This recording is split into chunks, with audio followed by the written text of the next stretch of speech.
ጤና ይስጥልን ክቡራትና ክቡራን እንደምን አላችሁ? ስፖርታዊ ጉዳዮቻችን ተጀምሯል። የሳምንቱ መጨረሻ ጨዋታዎች ይጠበቃሉ። ማንቸስተር ዩናይትድ ከሰንደርላንድ የሚያከናውነው መርሃ ግብር ከመርሃ ግብር ማሟያነት ገዘለለ ሚና የሌለው ጨዋታ ነው። ከዛ ውጪ ግን ቸልሲ ከሊቨርፑል ሌሎችም ጨዋታዎች አሉ። በሳምንቱ መጨረሻ ያሉ መርሃ ግብሮችን እየነገርናችሁ እንቆያለን። ከዛ ውጪ ግን በርከት ያሉ አጫጭር ጉዳዮችን እናነሳለን። ከአውሮፓ ቻምፒየንስ ሊግ ፍጻሜ ጋር በተያያዘ የአርሰናል ደጋፊዎች ቅሬታቸውን እያሰሙ ይገኛሉ። ምንድነው ምክንያቱ የሚለውን እንነግራችኋለን። ዝውውሮችን በስፋት ይዘናል። ከአርሰናል ጋር በተያያዘ ማንቸስተር ዩናይትድ ቤት ያሉ ጉዳዮች አሉ። የዓለም ዋንጫን ጉዳይ እናነሳለን። ዩሮፓ ሊግ ላይ የሚነሱ ጉዳዮች አሉ። ሪያል ማድሪድ በእሳት እየተፈተነ ይገኛል። በጣም ችግር ውስጥ እንዳለ የሚያሳዩ ብዙ ምልክቶች አሉ። ከኬሊያን ኤምባፔ፣ ከቪኒ ጁኒየር፣ ከቻቪ አሎንሶ መውጣት ጀምሮ እየተነሱ ያሉ ዝርዝር ነጥቦች አሉ። እነዚህን ጉዳዮች በስፋት እንነግራችኋለን። ሌሎች አጫጭር ጉዳዮችንም ይዘናል። በየክለቦቻችሁ ቸልሲን የተመለከተ ጉዳይ በተጫዋቾች ዝውውርም የሚነሱ ሀሳቦች አሉ። ስለ አሰልጣኝ ቅጥር ትናንትና ጥያቄዎች መጥተውልናል። ከቸልሲ ኃላፊነት ማን ይረከበዋል የቸልሲን የአሰልጣኝነት ኃላፊነት የሚለውም እየተነሳ ያለ ጉዳይ ነው። ለሁሉም በርከት ያሉ ጉዳዮችን ይዘናል። እየነገርናችሁ እያነሳሳ ነው እንቆያለን። ሀሳብ አስተያየቶቻችሁን እንቀበላለን። አንድ ጥያቄ ግን ለአርሰናል ደጋፊዎች አስቀድመን ጠይቀን እንጀምራለን። ከቸልሲ ቤት በዚህ ወቅት ላይ ማንን ቢፈርም ወደ አርሰናል ብላችሁ ትፈልጋላችሁ? ኤንዞ ፈርናንዴስ፣ ኮል ፓልመር ወይስ ደግሞ እነ ሊያም ዴላፕ? በርከት ያሉ ስሞች ይነሳሉና ከቸልሲ ማን ወደ አርሰናል ቢመጣ የምትመኙት አይነት ተጫዋች አለ? በቅርብ ዓመታት አርሰናልና ቸልሲ ዝውውሮችን በማድረግ በተለይ ደግሞ አርሰናል ከቸልሲ ተጫዋቾችን በማስፈረም ባለፈው ዓመት ኖኒ ማዱዌኬን እንዳስፈረመው ማለት ነው። የእናንተ ምርጫ ማን ነው? ሀሳብ አስተያየቶቻችሁ ላኩልን። ዝውውሮች ላይ ወደ በኋላ ላይ መለስ ብለን በስፋት እንመለከተዋለን። ትናንትና ከነበሩ ጉዳዮች ነው የምንጀምረው። ይህንን ቪዲዮ ላይክ አድርጋችሁ ጀምሩ። ሼር፣ ላይክ፣ ሰብስክራይብ ያድርጋችሁ ቤተሰብነታቸውን አሳዩን። ትናንትና በዩሮፓ ሊግ በዩሮፒያን ኮንፈረንስ ሊግ ላይ የነበሩ ጨዋታዎች ነበሩ። አስቶን ቪላ ኖቲንጋም ፎረስትን ቪላ ፓርክ ላይ 4-0 በሆነ ውጤት አሸንፏል። ኦላይ ዋትኪንስ 36ኛው ደቂቃ ላይ፣ ኤሚሊያኖ ቦዌንዳ 58ኛው ደቂቃ ላይ እንዲሁም ደግሞ ማኬን 77ና 80ኛው ደቂቃ ላይ አራቱን የቪላ ግቦች አስቆጥሮ 4-1 በሆነ ውጤት ጨዋታው ተጠናቋል። ፍራይቦርግ ከብራጋ ያደረጉት ጨዋታ ፍራይቦርግ 4-3 በደርሶ መልስ አሸንፏል። የ3-1 በሆነ ውጤት በአጠቃላይ ማለት ነው። የመጀመሪያውን ጨዋታ ብራጋ 2-1 በሆነ ውጤት አሸንፎ ነበረ። በአጠቃላይ በአግሪጌት 4-3 በሆነ ውጤት ጨዋታው ተጠናቋል። ክሪስታል ፓላስ የሻክታር ዶኔስክን ጨዋታ የመጀመሪያው ጨዋታ ላይ ጨርሶት እንደመጣ ይታሰብ ነበር። 3-1 በሆነ ውጤት አሸንፎ የቀድሞ የአትሌቲኮ ማድሪድ የባርሰሎና ተጫዋች የነበረው ቱርካዊው አርዳ ቱራንን ታስታውሱታላችሁ። ወደ ፍጻሜው ይዞ ሻክታር ዶኔስክ ማለፍ አልቻለም። በክሪስታል ፓላስ በኦሊቨር ግላስነር ቡድን ተሸንፏል። በደርሶ መልስ 5-2 የመጀመሪያውን ጨዋታ 3-1 የመልሱን ጨዋታ ሴልኸርስት ፓርክ ላይ ደግሞ ፓላሶች 2-1 አሸንፏል። ስትራስቡርግ 1-0 በሆነ ውጤት በሜዳው ተሸንፏል። ራዮ ቫይካኖ ለኮንፈረንስ ሊግ ፋይናል ደርሷል። ስትራስቡርግ የመጀመሪያውን ጨዋታ ስፔን ላይ 1-0 ተሸንፎ እንደነበረ ይታወቃል። ከኡናይ ኤምሪ ጋር በተያያዘ የሚነሱ አስገራሚ ቁጥሮች አሉ። በተለይ ደግሞ ከአስቶን ቪላ ጋርም በተያያዘ አንዳንድ ነጥቦችን መንሳት ይኖርብናል። በተለይ ኡናይ ኤምሪ 6ኛ የአውሮፓ ፋይናላቸው ነው። እነዚህ ዩሮፓ ሊግ ላይ የተመዘገቡ 6 የፋይናል ጨዋታዎች ናቸው። ከ2014 እስከ 2026 ድረስ በነበሩ ዓመታት ላይ 6 ጊዜ በመድረስ ሁለተኛው አሰልጣኝ ሆነዋል። ጆቫኒ ትራፓቶኒ 7 ጊዜ ለፍጻሜ በአውሮፓ ውድድሮች ላይ የደረሱ ብቸኛው አሰልጣኝ ናቸው። ኡናይ ኤምሪ ሁለተኛ ደረጃ ላይ ተቀምጧል። እንደሚታወሰው 6 የዩሮፓ ሊግ ፋይናሎች ላይ ከሴቪያ ጋር በተከታታይ ዓመታት ላይ ማሸነፋቸው ይታወቃል። 2014፣ 2015፣ 2016 ከሴቪያ ጋር ዩሮፓ ሊጉን አሸንፏል። ከአርሰናል ጋር በቸልሲ የተሸነፉበት የ2019 የዩሮፓ ሊግ ፋይናል ይታወሳል። ከቪያሪያል ጋር 2021፣ ከአስቶን ቪላ ጋር ደግሞ ዳግም 2026 ላይ ተገኝተዋል። ከአምስቱ 4ቱን አሸንፈው ነበረ። ከአርሰናል ጋር ብቻ ነው 2019 ላይ ሽንፈት የደረሰባቸው። አሁን ደግሞ ሌላ ፍጻሜ ላይ የተገኙበት ጨዋታ ሆኗል። ጄደን ሳንቾም የሚያስገርም ቁጥሮች አሉት። ታስታውሱ እንደነበረ ከማንቸስተር ዩናይትድ በውሰቱል የውድድሩ ዓመት አጋማሽ ላይ 2024 ላይ ወደ ቦሩሲያ ዶርትመንድ አምርቶ ነበረ። በሪያል ማድሪድ በፋይናሉ በፍጻሜው ቻምፒየንስ ሊግ የተሸነፉበት ዶርትመንዶች ጥሩ ዓመት የነበረበት ነበረና ከዶርትመንድ ጋር ለፋይናል ደርሶ ነበር። 2025 ላይ ደግሞ ዩሮፒያን ኮንፈረንስ ሊግን ከቸልሲ ጋር በፍጻሜው ተገኝቶ በፍጻሜው ማሸነፉ ይታወቃል። 2026 ላይ ከዩሮፓ ሊግ እንግዲህ በ3 ቻምፒየንስ ሊግ፣ ዩሮፒያን ኮንፈረንስ ሊግ እና ዘንድሮ 2026 ከአስቶን ቪላ ጋር የዩሮፓ ሊግ ፋይናል ላይ የተገኘ ተጫዋች ሆኗል። ክሪስታል ፓላስ ሌላኛው ቡድን ነው። በተለይ በመጀመሪያ ዓመቱ ላይ ከእንግሊዝ ክለቦች መካከል ሶስተኛው ሆኗል። በአውሮፓ ተሳትፎ የመጀመሪያ ዓመት ላይ በፍጻሜው በመድረስ ለመጀመሪያ ጊዜ ነው በአውሮፓ ላይ የተሳተፈው ከዌስትሃም ዩናይትድ ጋር 1964-65 የውድድር ዘመን የአውሮፓ ካፕ ዊነርስ ካፕ የተባለ ውድድር ላይ ለፍጻሜ ደርሶ ነበር። በመጀመሪያ በተሳተፈበት ዓመት ላይ ኒውካስል ዩናይትድ 1968-69 የውድድር ዘመን ኢንተርሲቲስ ፌር ካፕ የተባለ ውድድር ላይ የአውሮፓ ውድድር ላይ ለፍጻሜ ደርሶ ነበር። ክሪስታል ፓላስ ሶስተኛው ቡድን ሆኗል። በክለቡ 119 ዓመታት ታሪክ የመጀመሪያው ዋንጫ በኦሊቨር ግላስነር የተገኘ ነበረ። እሱም የፌ ካፕ ላይ ከዛ በኋላ ኮሚኒቲ ሺልድንም አሸነፈውን ሶስተኛ ዋንጫቸውን በክለቡ ታሪክ በ119 ዓመት ታሪክ የኮንፈረንስ ሊግ ይሆናሉ። ኦሊቨር ግላስነር ዩሮፓ ሊግን ከኤንትራክ ፍራንክፎርት ጋር በማሸነፍ የሚጠቀሱ አይነት አሰልጣኝ እንደሆኑ ይታወቃል። ሁሉም እነዚህ የሚነሱ ጉዳዮች ናቸው። አልናስር ትናንትና 4-2 አሸንፏል። ክርስቲያኖ ሮናልዶ ግብ አስቆጥሯል። ጃ ፍሌክስ ሌሎቹን 3 ግቦች ያስቆጠረ ተጫዋች ነው። ሮናልዶ በሳውዲ ፕሮ ሊግ ላይ 100ኛ ግቡን በ105 ጨዋታዎች 100ኛ ግቡ ላይ ደርሷል። በጣም ቶሎ ነው 100 ግቦች ላይ መድረስ የቻለው። ከዛ በተጨማሪ 971ኛ ግቡን አስቆጥሯል። ወደ 1000 ግቦች እየተቃረበ እንዳለ የሳውዲ ፕሮ ሊግንም ለማሸነፍ በጣም የተቃረበው ተጫዋች እንደሆነ እየተመለከተ እንገኛለን። የሳምንቱ መጨረሻ መርሃ ግብሮችን ብቻ እናስታውሳችሁ። ሊቨርፑል ከቸልሲ የሚደረግ ጨዋታ አለ። በዚህ ጨዋታ ላይ በቸልሲ በኩል አሊያንድሮ ጋርናቾ እንዲሁም ደግሞ ፔድሮ ኔቶ ከጨዋታው ውጪ እንደሆኑ ካሉም ማክፋርለን አረጋግጧል። ለቫይ ኮሊል እንዲሁም ደግሞ ሪስ ጄምስ ለጨዋታው የሚደርሱበት እድል እንዳለ አሰልጣኙ አረጋግጧልና በቀጣይ ይጠበቃል። ልምዱን ሳምንቱ ሙሉ ሲሰሩ ነበርና አንድ ተጨማሪ ልምምድ አለን። እሱን ከተመለከተም በኋላ እነዚህ ተጫዋቾች ይሰለፋሉ አይሰለፉም የሚለውን እንወስናለን ብሏል። ሁለቱም በጣም አስፈላጊ ተጫዋቾች ናቸው። 8:30 ሲል የሚደረግ ጨዋታ ነው ነገ በዚህ በአንፊልድ ሮድ የሚጀምር ጨዋታ ነው። ማንቸስተር ዩናይትድ 11 ሰዓት ላይ ሰንደርላንድን በስታዲየም ኦፍ ላይት የሚገጥምበት ጨዋታ ከምራ ግብር ማሟያነት የዘለለ ሚና የለውም። ማንቸስተር ሲቲ ደግሞ 1:30 ሲል ብሬንትፎርድን ይገጥማል። ይህ ጨዋታ ብዙ ሊያስብል የሚችል መርሃ ግብር ነው። በተለይ ደግሞ በዋንጫ ፉክክሩ ላይ የዋንጫ ፉክክሩ አበቃለት ወይም ደግሞ ህይወት አለው እንዲባል ማንቸስተር ሲቲ እዚህ ጨዋታ ላይ በኤታድ ስታዲየም ብሬንትፎርድን ይገጥማል። ቀላል ጨዋታ ይሆናል ተብሎ ግን አይጠበቅም።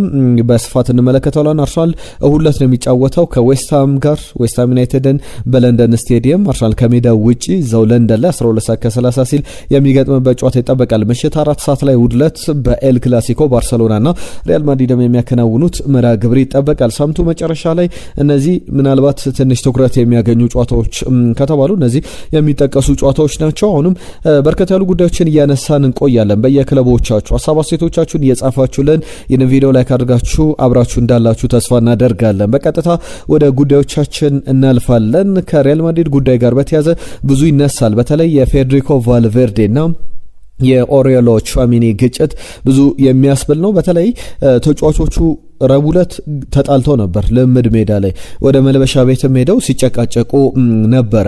ረቡዕ ዕለት ከተጣሉ በኋላ ሁለቱ ተጫዋቾች ሐሙስ ዕለትም ሌላ ልምምድ በቫልዴቤባስ የልምምድ ማዕከል በሪያል ማድሪድ የልምምድ ማዕከል ተገኝተው ልምምዳቸውን ሲያከናውኑ ነበር።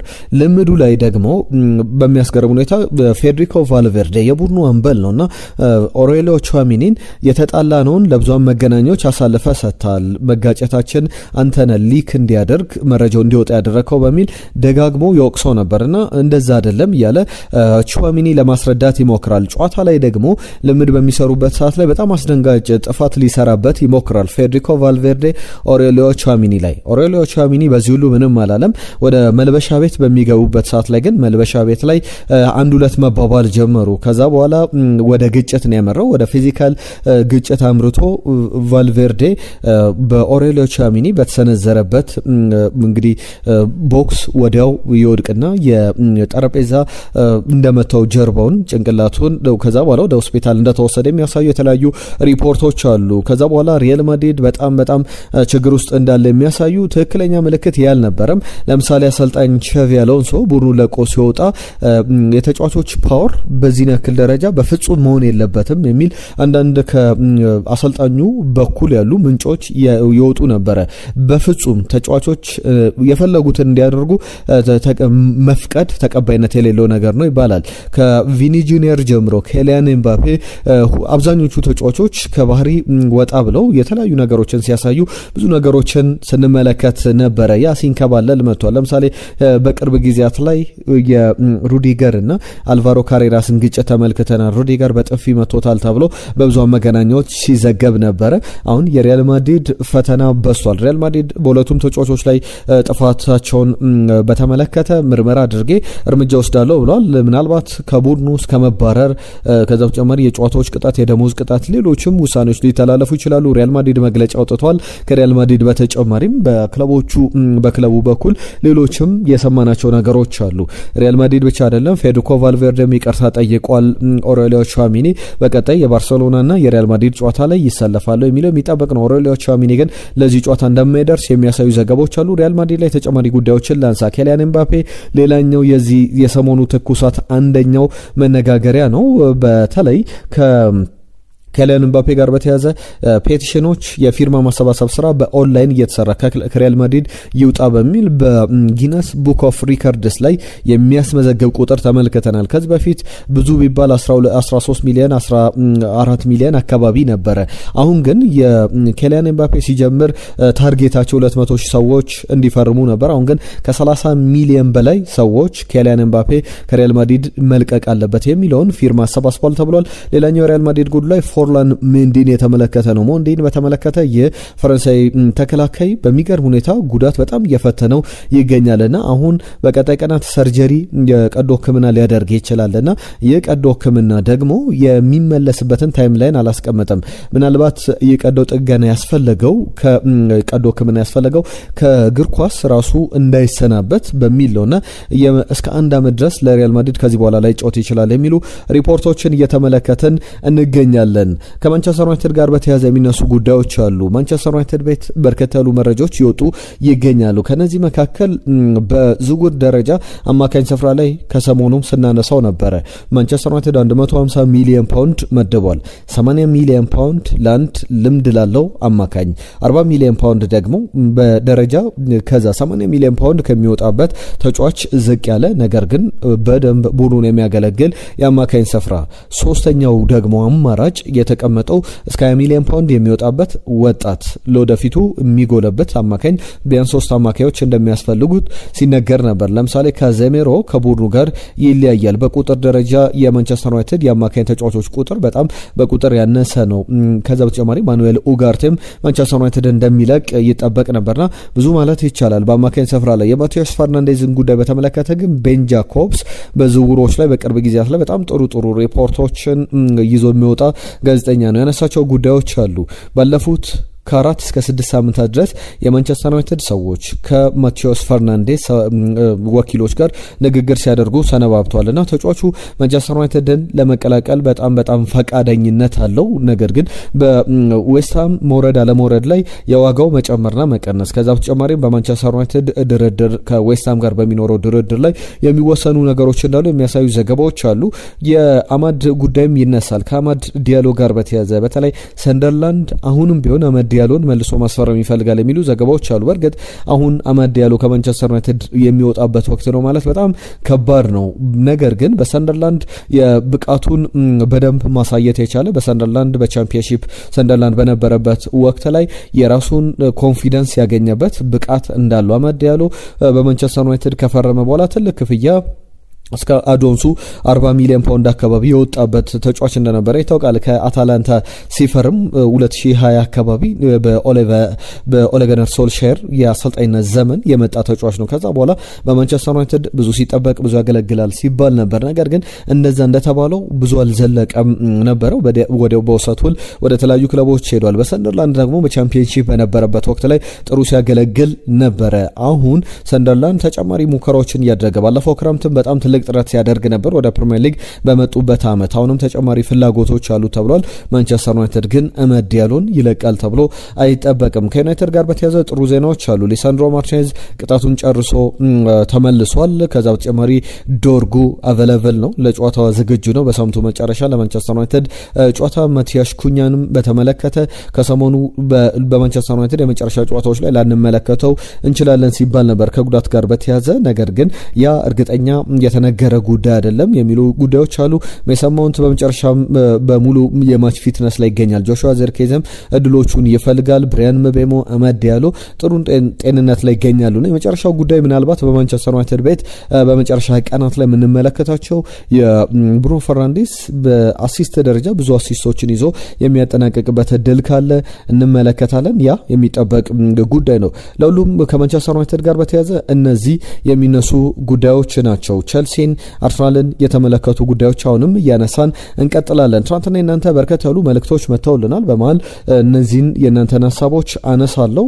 ነገር ግን የአርሰናልን ጉዳዮች ላንሳ። ከአርሰናል ጋር በተያያዘ ዝውውሮች ይነሳሉ። የቻምፒየንስ ሊግ ጉዳይም በስፋት ብዙ እየተባለበት ይገኛል። ለምሳሌ የኦፕታ ቁጥራዊ አናሊሲስን እየተመለከትኩ ነበር ነው። በአውሮፓ ቻምፒየንስ ሊግ ፋይናል ላይ አርሰናል 55.8 በመቶ ዋንጫውን የማሸነፍ እድል አለው። 44.2 በመቶ ደግሞ የፓሪስ ሰን ጀርመን እድል ነው በሚል የተቀመጡ ነገሮች አሉ። በእርግጥ እነ ስቲቨን ጀራርድ ለምሳሌ የአውሮፓ ቻምፒየንስ ሊግ ጨዋታ ፓሪስ ሰን ጀርመን ካለፈ በኋላ ያነሳው ጉዳይ አለ። አርሰናል አንደርዶግ መሆኑ ዝቅተኛ ግምት መሰጠቱ በደጋፊዎች በሌሎችም ተንታኞች ጭምር ለአርሰናል ጥሩ ነው፣ በጣም ተገማችነቱን ጫናም ለፓሪስ ሰን ጀርመን ይዞ የሚመጣ ነው የሚል ሀሳቡን ሲያነሳ ነበረ። አሁን ግን በወታ ሱፐር ኮምፒውተሮች ግምት መሰረት አርሰናል ቻምፒየንስ ሊጉን 55.8 በመቶ ያሸንፋል የሚል ግምቶች መጥተዋል። እናንተስ ምን ታስባላችሁ? ከትኬቶች ጋር በተያያዘ ግን የቻምፒየንስ ሊግ ፋይናል ቡዳፔስት ላይ ከሁለት ቀናት በኋላ ይደረጋል። ሃንጋሪ በፑሽካሽ አሬና በሚደረገው ጨዋታ ላይ የአርሰናል ደጋፊዎች ትረስት ቅሬታቸውን አቅርበዋል። ይህ ቅሬታ ደግሞ የአውሮፓ እግር ኳስ ፌዴሬሽን የአውሮፓ እግር ኳስ ማህበርም አሎኬት ያደረገው የስቴዲየም መግቢያ ትኬቶች ቁጥር በጣም ያነሰ ነው። ለፓሪስ ሰን ጀርመንና ለአርሰናል በጋራ ለሁለቱም 17200 ትኬቶችን ለሁለቱም ክለቦች ወይም ደግሞ ስቴዲየሙ ከሚይዘው 28 በመቶን አካፍሏቸዋል ወይም ለሁለቱ ክለቦች ይሰጣል። 67215 ደጋፊዎችን የመያዝ አቅም አለው የፑሽካሽ አሬና። ከዚህ ውስጥ ደግሞ 39000 ያክሉ ለደጋፊዎች ለመደበኛ ደጋፊዎች ወይም ከሁለቱ ክለቦች ውጪ የሚሸጥ ነውና በእርግጥ እነዚህም ደጋፊዎች ሌሎች ደጋፊዎች የነዚህን ክለቦች ትኬቶች ገዝተው በስቴዲየም ሊገኙ ይችላሉ። ነገር ግን ለአርሰናልና ለፓሪስ ሰን ጀርመን የተሰጠው 17000 ትኬት በጣም ያነሰ ነው። ባኩ ላይ ታስታውሱታላችሁ አርሰናል ከቼልሲ በነበረው የደጋፊዎች አሎኬሽን ላይ የዩሮፓ ሊግ ፋይናል ላይ ተመሳሳይ ችግሮች ነበሩ። አሁን 17000 የተሻሻለ ቢሆንም አሁን ቀሪ ነገሮች አሉ የሚል ነገር ሲነሳ ነበር። ከትኬቶች ጋር በተያያዘ በእርግጥ አንድ ሁለት ጉዳዮችን ልጨምር። ከአርሰናል ጉዳዮች ወጣ ብዬ ሊቨርፑል ማርች ወር ላይ አንድ ነገር አሳውቆ ነበረ 3% ወይም 3% በቀጣይ ውድድር ዘመን ትኬቶችን ላይ እንደሚጨምር። ነገር ግን አሁን በ2027-28 የውድድር ዘመን ጀምሮ የሚተገበር ነው እንጂ ከዛ በፊት አሁን አይተገበርም ብሏል። ምክንያቱም በቅርቡ የሊቨርፑል ደጋፊዎች ቢጫ ካርዶችን ዩግሪዲ ብለው የእናንተ ስግብግቦች ብለው የሊቨርፑል ባለቤቶችን ሲወቅሱ ነበር። ሊቨርፑልም የደጋፊዎችን ተቃውሞ ከሰማ በኋላ ነገሩን እንደተወ የሚያሳዩ በጣም ዝርዝር ጉዳዮችን እየተመለከትን እንገኛለን። ወደ ዓለም ዋንጫም ጉዳይ ስንመለከት ዶናልድ ትራምፕ ጥያቄ ቀርቦላቸው ነበር። ለምሳሌ 1120 ዶላር ነው የዓለም ዋንጫ የመግቢያ ትኬትና ይህ ከ150 ሺህ ብር ወደ 200 ሺህ ብር አካባቢ ነው የዓለም ዋንጫ የመግቢያ የአንድ ጨዋታ ዩናይትድ ስቴትስ እና ፓራጓይ የሚያደርጉት ጨዋታና ዶናልድ ትራምፕ ዋጋው ውድ አይደለም ወይ ተብለው ተጠይቀው ነበረ። አላቅም የስንት እንደሚያስከፍሉ የዓለም ዋንጫ መግቢያና የመግቢያው ትኬት ላይ በእርግጥ እኔ አልገዛውም። የዓለም ዋንጫ የመክፈቻው ጨዋታ ላይ ግን እገኛለሁ። እውነት ለመናገር ግን ገዝቼ ሳይሆን በነፃ ነው የምገባው በሚል አስገራሚ አስተያየት ሲሰጡ ሲሰጡ ተመልክቻለሁ። የአርሰናልን ዝውውር ላንሳ። ከቪክተር ፎርድሆልድ ጋር በተያዘ የፖርቶ አማካኝ ብዙ እየተባለለት ይገኛል። ከአርሰናል ጋር ስሙ እየተያዘ ይገኛል። 52 ሚሊዮን ፓውንድ ይገመታል። ገና 20 ዓመቱ ላይ ይገኛል። ከኮፐንሃገን ይህንን ተጫዋች ፖርቶ ያስፈርመው ባለፈው ክረምት ወይም አንድ ዓመት ብቻ ነው በፖርቶ የቆየው 20 ሚሊዮን ፓውንድ የተከፈለበት። በእርግጥ ፖርቶ ባለፈው ክረምት ትልልቅ ዝውውሮችን ትልልቅ ገንዘቦችን እያወጣ ወደ አውሮፓ ቻምፒየንስ ሊግ ለመመለስ ከአውሮፓ ቻምፒየንስ ሊግ ተሳትፎን በተጨማሪም የሊግ ዋንጫውን ለማሸነፍ ጥረት ሲያደርግ ነበርና ፖርቶ ያንን አሳክቷል። በተለይ የተጫዋች በጣም ጥሩ ግልጋሎት ሲሰጥ ነበረ።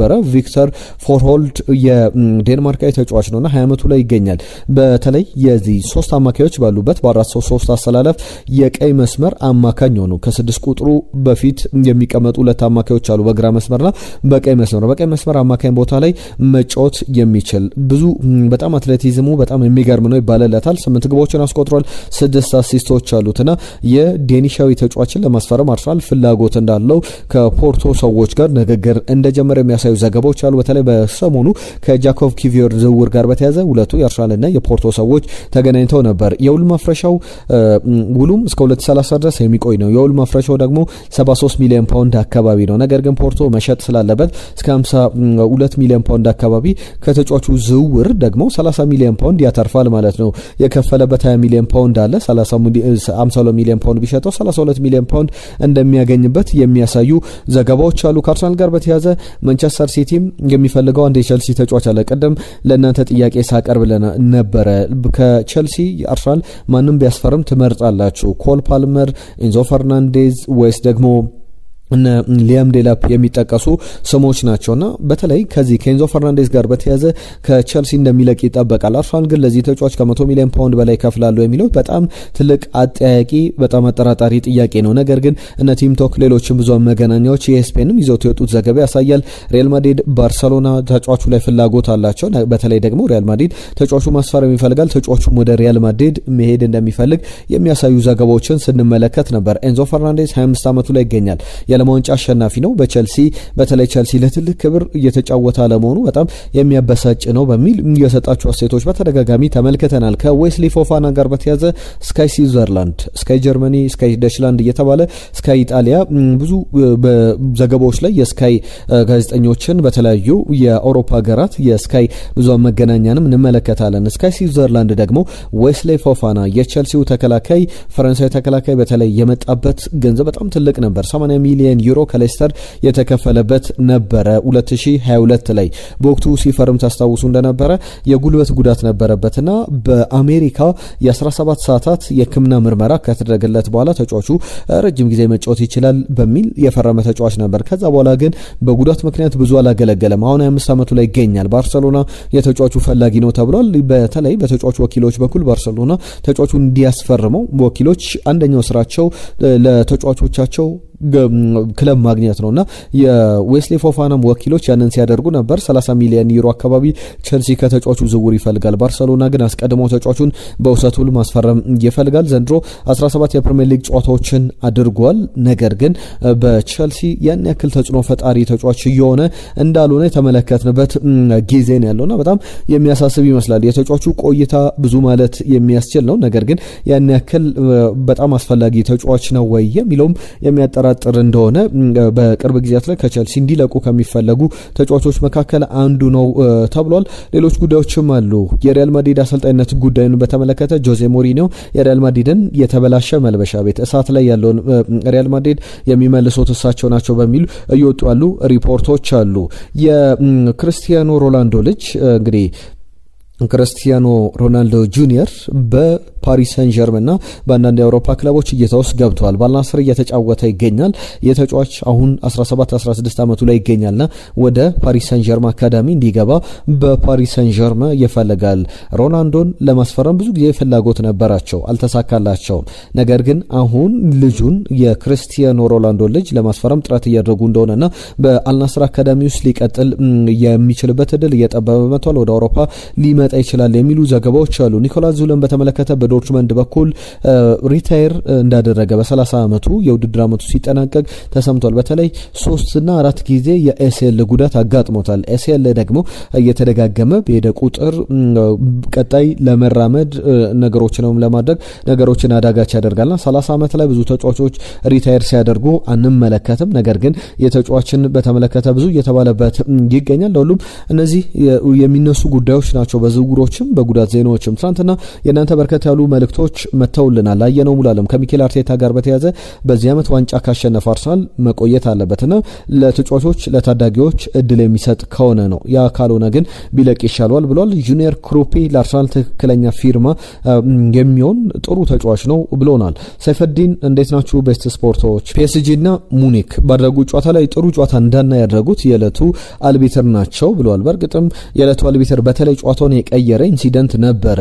የሱም የዚህ የተከላካዩ የሜንዴዝን ጉዳይ በቀይ ካርድ ማስወጣት ነበረባቸው 20ኛው ደቂቃ አካባቢ ነውና ጨዋታውን በደንብ ሊቀይር የሚችል አጋጣሚ እንደነበረ መናገር ይቻላል። ከዛ በተጨማሪም ተመስገን የላከልን መልእክት አለ። ተመስገን ጉርማሞ እናመሰግናለን፣ ማስተካከያ እናደርጋለን። ሲሳይ ሰላም ቤስቶች የአርሰናል ደጋፊ ነኝ፣ ወደ ፍጻሜ በማለፋችን በጣም ደስ ብሎኛል። ለመላው የአርሰናል ደጋፊዎች እንኳን ደስ አላችሁ ላለው የፍጻሜው ጨዋታ በጉጉት እጠብቀዋለሁ ብሎናል። ኃይሉ እንግዲህ ያነሳቸው ጉዳዮች አሉ ከዩናይትድ ዜናዎች ጋር በተያዘ ትናንትና በሰራነው ቪዲዮዎች ላይ ኃይሉ ከልብ እናመሰግናለን። አሸናፊ ከደቡብ አፍሪካ ሰላም ምርጦች በያላችሁበት ሰላማችሁ ይብዛ። የቻምፒየንስ ሊግ ፍጻሜ የሁለት ስፔናውያን አሰልጣኞች ፍልሚያ ሆኗል። ማን በድል እንደሚወጣ መገመት ይከብዳል ብሏል። የፓሪስ ሰን ጀርመንና የአርሰናልን ጨዋታ ሚኬል አርቴታና ሉዊስ ኤንሪኬ በአውሮፓ ቻምፒየንስ ሊግ ታሪክ ለአራተኛ ጊዜ ሁለት የአንድ ሀገር አሰልጣኞች በፍጻሜ የሚገናኙበት ጨዋታ ነው። አህመድ ከጅቡቲ ያነሳልን ጉዳዮች አሉ። የፓሪስ ሰን ጀርመን ጨዋታ እንደጠበቅኩት አይደለም። ተፋላሚዎቹ አውቀናል። በፍጻሜው እንግዲህ ቡዳፔስት ላይ ያደረሰን ባለፈው ነግሬ ነበር። ኤምባፔ ከመበጥበጥ ውጪ ጠቀሜታ ያለው ተጫዋች አይደለም፣ ራስ ወዳድ ነው የሚል ሀሳቡን ሲያነሳልን ነበር። አህመድ ከጅቡቲ። አቤል ከናይሮቢ ዩናይትድ የሚባል ቡድን ብዙ ከማውራት ውጪ በዚህ ዓመት ምንም የሚጠቅም ተጫዋች አያመጣም ብሏል። በእርግጥ በማንቸስተር ዩናይትድ በኩል ዝውውሮች እንደሚኖሩ ይጠበቃል። ምክንያቱም የቡድኑ እድገት በደንብ የሚያስፈልግበት ደረጃ ላይ ያለ ነውና ከዚህም የተሻሻለ ቡድን ለመያዝና በአውሮፓ ቻምፒየንስ ሊግ በተለይ ስኳዱን በደንብ ማስፋት አለበት። የአውሮፓ ቻምፒየንስ ሊግ፣ የኤፍኤ ካፕ፣ ሌሎቹ ውድድሮች ሲመጡ ብዙ ተጫዋቾች ያስፈልጉታል። አርሰናል፣ ማንቸስተር ሲቲ እንዴት ሲቸገሩ ቶትናም ብዙ ተጫዋቾችን ይዘው እንኳን መጫወት የሚችሉ ተጫዋቾችን ይዘው ሲቸገሩ እንደነበረ ተመልክተናል። በተለይ አማካኝ ስፍራ ላይ፣ አጥቂ ስፍራ ላይ ተጨማሪ ተጫዋቾችን ማንቸስተር ዩናይትድ ለማፎካከር ማምጣት አለበት። ሽመልስ ከኳታር ነው። እንዴት ናችሁ? ሰላማችሁ ይብዛ። እንደኔ አርሰናል ማንንም የማሸነፍ ብቃት አለው። ፒኤስጂን አሸንፎ ዋንጫውን ያነሳል። ምክንያቱም አሁን አርሰናል በሚገባ ተነሳሽነት ሞራሉ አላቸው። አርሰናል ተጫዋቾች ታሪክ ለራሳቸውም ለደጋፊውም ያደርጉታል የሚል እምነት አለኝ ብሏል። ነጂብ ሰንገሮ ያነሳልን ጉዳይ አለ። የቸልሲ ደጋፊ ነው ከናይሮቢ። በቃ እግር ኳስ ነው፣ ባየር ሙኒክ እድለኛ አልነበረም ብሎናል። ወንድሙ ከሰላም ቤስታዎች እንዴት ናችሁ? ስለ ቸልሲ ምን አዲስ ነገር አለ ብሎናል። አንስተናል። ከቸልሲ አሰልጣኝ ቅጥር ጋር በተያዘ ደግሞ ሚስተር የተባለ ኤምአር የተባለ የኢሜል ስም ላይ መጣለን መልእክት አለና በአሰልጣኝ ቅጥር ጉዳይ ላይ አንዶኒ ኢራዮላ እየተባለ ይገኛል። ከአንዶኒ ኢራዮላ በተጨማሪ ቻቪ አሎንሶ የበለጠ ለአሰልጣኝነት የቀረቡ ስሞች ናቸው። ከዛ ውጪ ብዙ ስራዎችን በቡድኑ በኩል እየተመለከትን አንገኝም።